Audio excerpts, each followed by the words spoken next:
Hello everybody, my name is Anton. Welcome to a brand new Let's Play series in Hearts of Iron 4, The New Order. So today we're going to be playing as you can see right here, the Siberian Black Army, a little anarchist army over in central Siberia. And of course our goal is to eventually unify all of Russia, which should be, reunification of Russia. If we can unify all of Russia, I feel like this would be a pretty successful campaign overall. So, the Siberian Black Army. To most, anarchy is a derogatory term. One that means a total collapse of society and best suits war-torn nations bursting at the seams of misery and suffering. To the Black Army of Central Siberia, anarchy is not a term you spat out at a political opponent. Anarchy is something we cherished, to be embraced as the end state of the natural progression of humanity. While contrarians sailed from the rafters of the failures of anarchism, the people residing within the communes cared little for their opinion. The deep sense of camaraderie and fellowship has been fostered in the free territory the last few years, to show that anarchism is the underdog ideology, seemingly possible yet in practice bringing prosperity to the people. Anarchy, of course, can be something much, much darker. If one were asked General Ivan Stepov if he was an anarchist, as he led his division into Ugada's eastern Rum state, the officer in the Siberian Central Republic would certainly turn you away, not out of his commitment to Russian democracy or the disdain for the tyranny of the Ugada regime, but out of opportunism. It was opportunism that got him transferred out of the Western Front. It was opportunism that got him within the highest echelons of the CSR.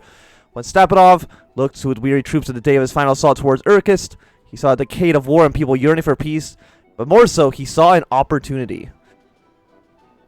Lev Krasnotovtsev was nothing more than a student when his life was ripped away from him. Growing up in Bukharin's Russia, Lev saw the failures of the state on a daily basis, but it was when his father who had installed in him the disdain not for just the Tsar or the fascists, but for the oppressive state in any form, in any clothes it may try to disguise itself in. Even as the CSR claimed to be the torchbearer of the people's struggle for peace, it marched into a war-torn men of war daily. Krasnotov made the impassioned speech before his countrymen, calling for freedom from war, and those who send men off to die in it. Fate works in strange ways. In another life, General Stepanov would most likely have seen Lev as at the long end of a rifle. And yet, by pure chance, the two were able to strike a deal. Stepanov to provide the military power, and Krasnov to bring his popular support to the table. The pieces were set in place. A final act of rebellion. The Free Territory established itself as an independent land, far from the grip of the state. While the Free Territory may be equipped to deal with the external threats, Krasnov will soon find the greatest threats are the ones that come from within. Feature: decide the fate of anarchism. Muster a strong defense, protect the people from the state, and make Mother Anarchy proud. So, we're not over here, we are over here.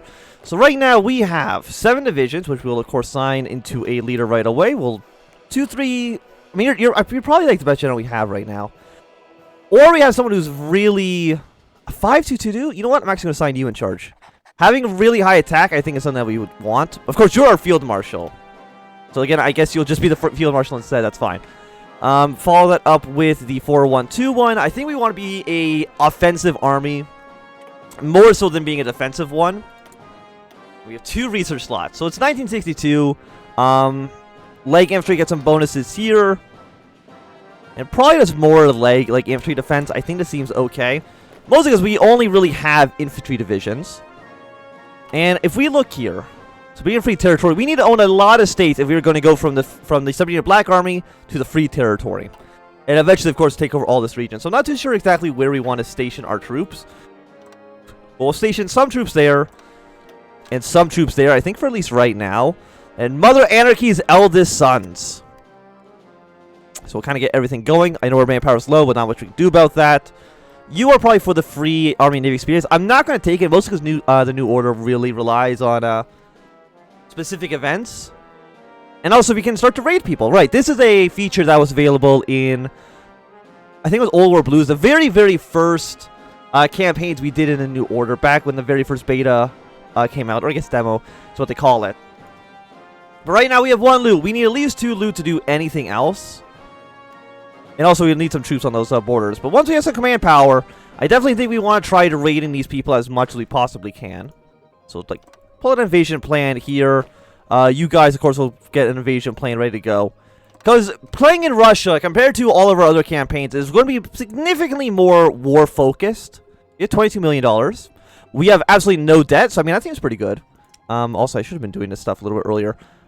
Of course, we're going to go for probably basic rifles, because I don't know if our troops really use anything else. Support equipment. You have actually a little bit of artillery, a little bit anti-tank as well. So, definitely want support equipment.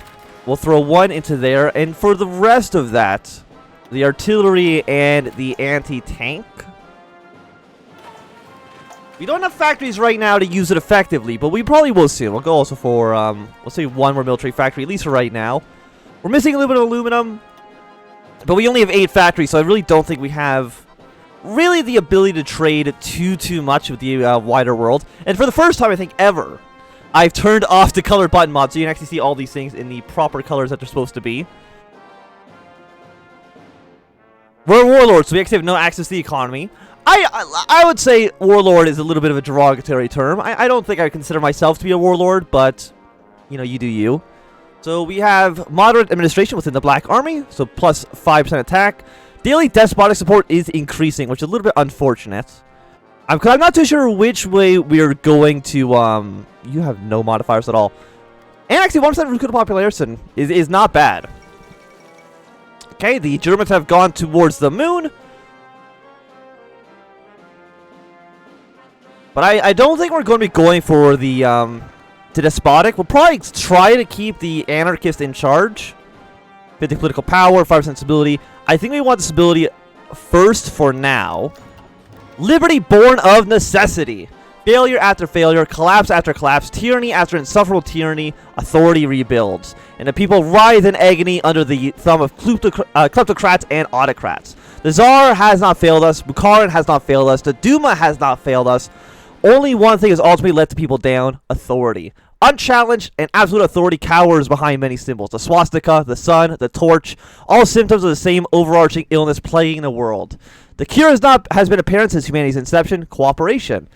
Anarchism is not the absence of normalcy, rather a return to it. Local communities work together for harvest and to repel wandering bandits. In lieu of manufactured division, the free people of Siberia seek a greater good. In a sea of chaos and authoritarian rule, the Black Army stands as the vanguard for the downtrodden and vulnerable. The unfortunate reality of our situation is that we are unable to help everyone. Russia provides many challenges to remote villages under the protection of the Black Army. Famine, the elements, and deranged statuses haunt the minds of fathers toiling farms.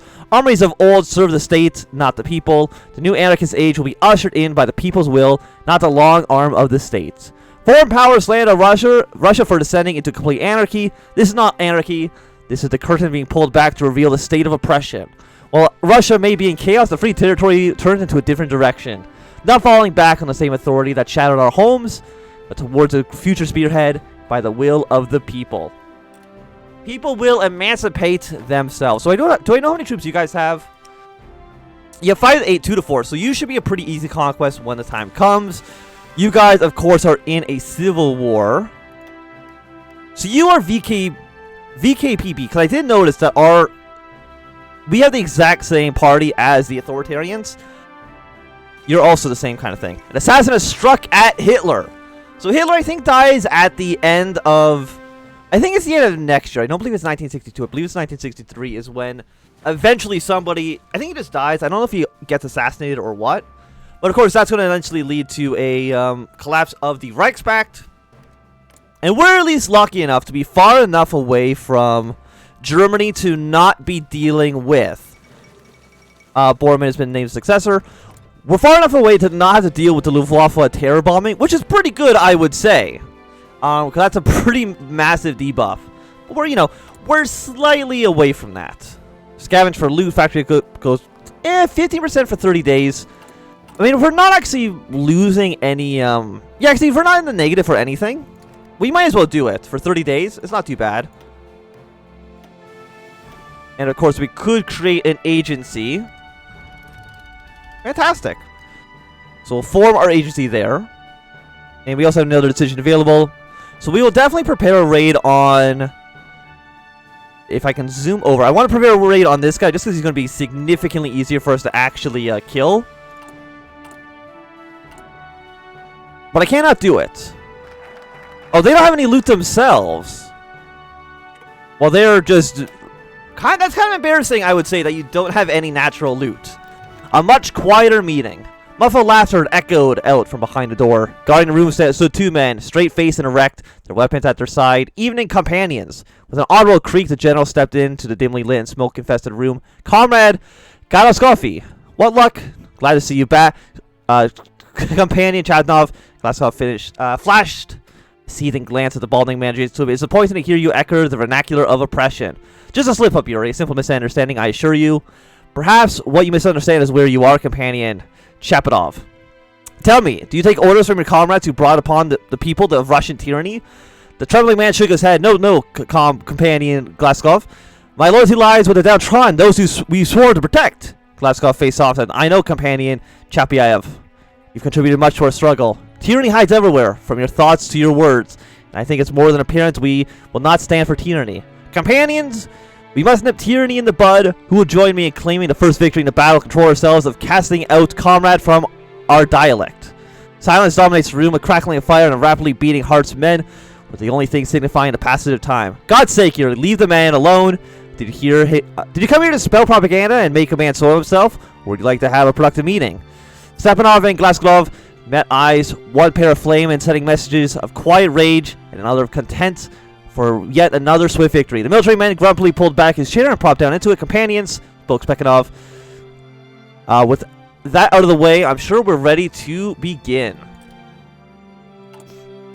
So we don't call each other comrade, we call each other companion. Bit of a weird term, I would say. I really want these guys, though, to get some loot so I can raid them.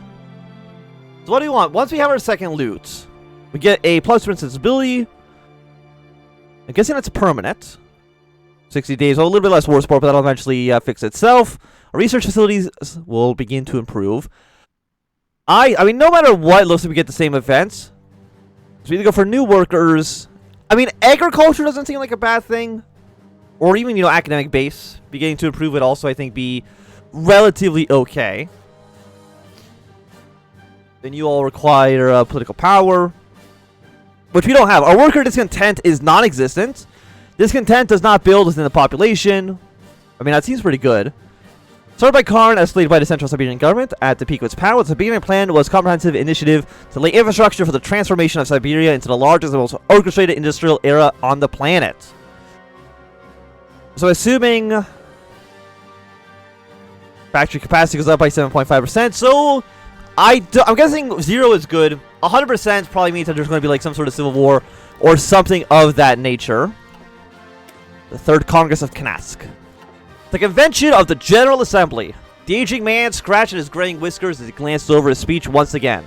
It had seemed alright, but now as something was off, he couldn't quite place his finger on it, but something was amiss. I take great honor to make the first speech of the year before this assembly. The man mumbled under his breath. How many times had he gone over it now? Was he expecting something to change? Peeking around the corner, he saw something seemingly unending lives of people begin to dwindle as every nook and cranny of the ground hall was occupied by grizzled veterans of the Black Army and the tightly bundled up mothers gripping their children near. There was only so much time left now. He tugged at his collar. This was supposed to be liberating. What liberation what this was? It felt like a circus, as if he had no more than an animal on stage performing tricks for sneering crowds of Siberia. He shook the negative thoughts out of his head. This was a great honor, a golden opportunity to make a name for himself and to usher in a great change for his community. Companion Timofey Dimirekits. You are solely recognized by this body. What news do you bring? His face paled. While lost in his thought, he had completely forgotten the entire meeting. He cleared his throat, flashing a nervous grin. It was a lot for a simple speech. All around him, the banner of the Black Army gently swayed.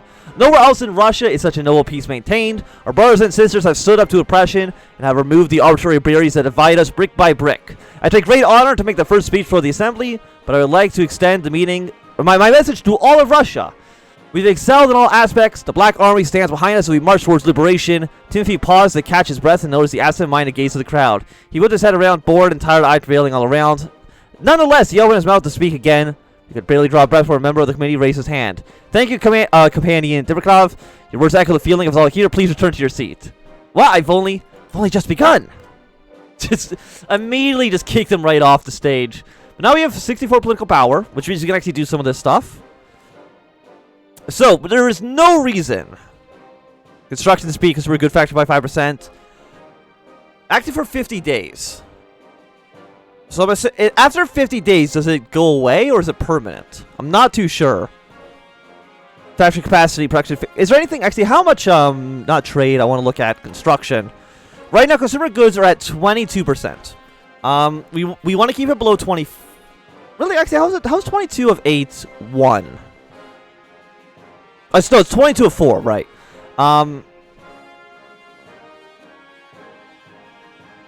So we just don't want this to go over 25. So to go over 25, it should take a second one, which is not great.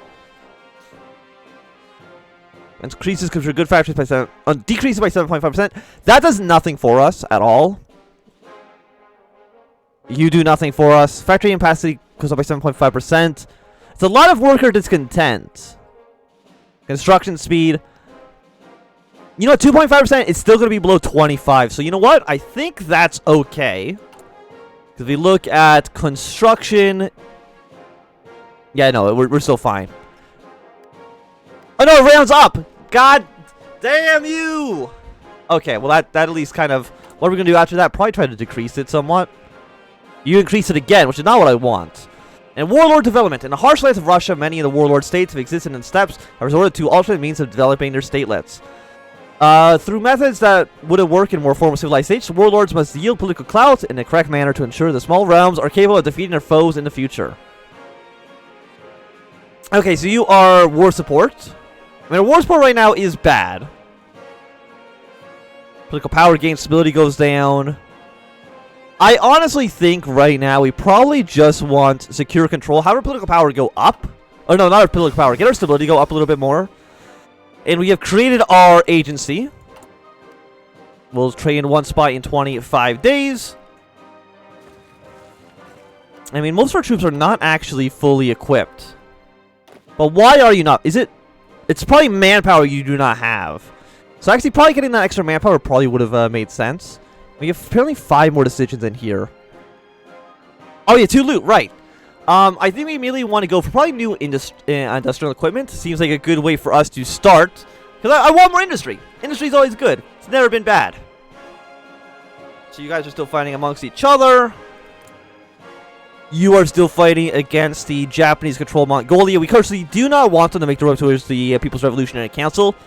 But I think at some point we'll probably be able to annex that ourselves. Which, of course, would be really nice. I like stuff.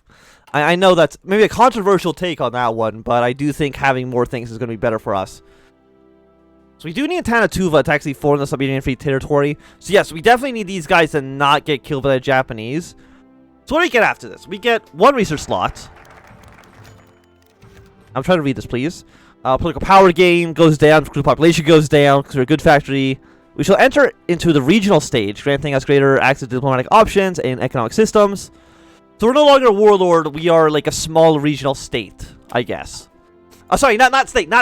Let me correct myself. A small, you know, Oregon, you know, it exists.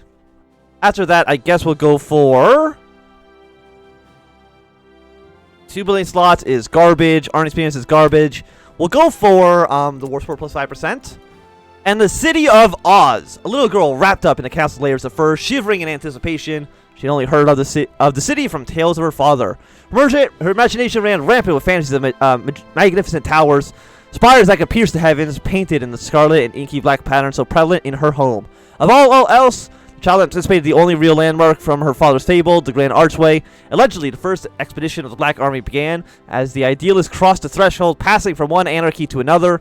She was infatuated with the ideals her father had instilled into her, that liberty and true freedom unchallenged anywhere else in the world. The frigid temperate of the vehicle brought the girl back to reality, despite the coat large enough to cover an animal 3 times around. Looking around her father at the driving seat, the poor child whines, Albin, are we there yet? Just about, my dear. Do you see that? Because the old man mushed out the window of the aging truck. Do you see that hall? The birthplace of revolution right there. The old man was there when the little Maxim brought the news of the collapse of the Republic. It was hilarious. Poor guy nearly shit himself reading that out. The truck sputtered to stop before the gate. The eager girl excitedly pressed her face against glass. It was just as her father described and more. The fist slammed against the window, startling the young woman. Before her stood her bearded man, a cigarette hanging from his mouth. The man motioned for the driver to roll down the window, and he complied. You're here for the Congress, I presume? I'm afraid that due to recent skirmishes with the surrounding territories, we're boasting security. I'll have to have you patted down, your truck requisitioned, and your belongings examined. You can never be too safe when reactionary tirelessly plot to destroy this experiment. This isn't what she had imagined. Well, you know, it is what you can't trust these people from Krasnoyarsk or Urstisk or these guys, or especially not these people down at the People's Revolutionary Council. Can't trust any. All you can trust is us here in our little anarchist commune. I would also like more manpower, please. We're only getting 38 per day. How many am I missing? About 11,000. No, 12,000 men. Fantastic. We even have equipment. We just don't have the manpower right now, which is unfortunate. But you know, it is what it is. I know our political power right now doesn't really gain very fast because of all of the we're securing control. We're importing industrial equipment, flat taxes, war economy. Okay, let's recruit you because you're the only person that actually has a face. I guess I'll send you to... I mean, you're probably going to be like the more difficult person that we have to deal with, I assume. And you have won your war, the Ironclad Union. Bolster NKVD presence. Do you have anything that involves attacking us? I don't believe so, at least not right yet. But it scares me a little bit. And after that, we'll go for present elected official officer candidates. The extensive list of grievances. Deep within the halls of Congress, tucked away in a back corner, sat a chamber of concerns and desired improvements. The only place feared more than interrogation rooms of Monsieur Rico. Demolished. Everything gone from that hunt. And that was only the first day. The second day, some bastard from up north brought a whole pack of dogs into my fucking farmland. Have you seen what damage 30 wolves can do? How do I provide for my children? For the children of my neighbor. It is my duty to provide for the entire fucking village. Pavel and his fat sow wife couldn't grow crops they walked into the soil themselves. Are we going to... Are you even listening? In all honesty, Arkady hadn't been listening from the beginning. Had they even expected him to? Just like the rest, he would nod, they would grumble about his swift death, and life would go on. His wife, Mila, was kind enough to accompany him at least. She was a fool, though. She listened. She nodded along, but did so with strained eyes, focusing on each word said and jotting down notes simultaneously. Your situation is not untenable, Mr. Khrushchev. It's abhorrent that you embody the beautiful spirit, one that wraps itself around the land and shields us from the threat of utter annihilation. Bewildered but flattered, the talkative man found himself at a loss of words. Arkady chuckled softly to himself. Oh, Mila, your golden tongue is unrivaled. Mila hardly noticed the words of her husband. Her attention focused solely on the paper before her. In a swift tear, Mila handed the paper to the man. Bring this to Dimian. He will assure greatness reallocated to your community. Thank you for bringing this issue to our attention.